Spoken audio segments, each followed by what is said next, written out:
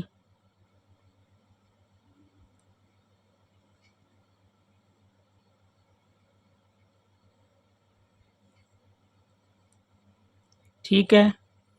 یہ آپ کا الف تو بن گیا۔ اب تھوڑا سا ہم اس کا میزان دیکھ لیتے ہیں، کیا یہ صحیح بنا ہے۔ یہاں سے اگر ہم ایک سیدھی لائن لگائیں اس کے سر سے اس کے پاؤں تک، ٹھیک ہے جی، اس کے سر سے اس کے پاؤں تک ایک سیدھی لائن لگائی ہم نے میزان دیکھنے کے لیے، تو یہاں پہ بھی یہ دیکھ لیں یہ جگہ ہے آدھا قط، ٹھیک ہے، یعنی کہ آدھے نقطے جتنی، اور یہاں پہ تقریباً پونا نقطہ یا آدھا نقطہ ہونا چاہیے، اور یہ پونا اور آدھا نقطہ سپیس ہونی چاہیے۔ اس کا مطلب یہ ہے کہ ہمارا الف جو ہے اوپر سے تھوڑا سا ٹیڑھا ہے، اس طرف کو ترچھا ہے، ٹھیک ہے، یہ 90 ڈگری ہے، تو یہ الف تقریباً یہ آپ کہہ لیں کہ اس طرح سے 100 یا 110 ڈگری تک تھوڑا سا ترچھا ہے، اندازہ کہہ رہا ہوں، زاویہ میتھمیٹیکلی تو اتنا نہیں، میں نے یہ آپ کا الف ہے۔ اس میں دو چیزیں سمجھنے والی ہیں، ایک تو یہ اس کی یہ موٹائی جو ہے وہ ہونی چاہیے آپ کی قلم کا آدھے قط جتنی، ٹھیک ہے، اوپر سے نیچے تک اس کی موٹائی آپ کے قلم کے آدھے قط جتنی، ٹھیک ہے۔ اس کے بعد یہ یہاں پہ یہ شیپ ہے، تو یہ آپ اس طرح آ رہے ہیں، نیچے قلم لا رہے ہیں، آتے ہوئے آپ نے ایسے موو کر دینا، ٹھیک ہے۔ اس کے بعد اس کا ہلیہ یا زلف یا تاج ہے، یہ چیز آپ نے یہ بنایا، یہ کارنر جو ہے اس کا الف کے اندر ہی رہے گا، اور اس کے بعد آپ نے نوک کے ساتھ یہ شیپ ڈرا کر کے اس کو فل کر دینا، ٹھیک ہے۔ یہ آپ کا جو ہے نا الف بن جائے گا، اور یہ 1.5 قط تک جو ہے نا آپ کا ہلیہ یا زلف ہوتی ہے۔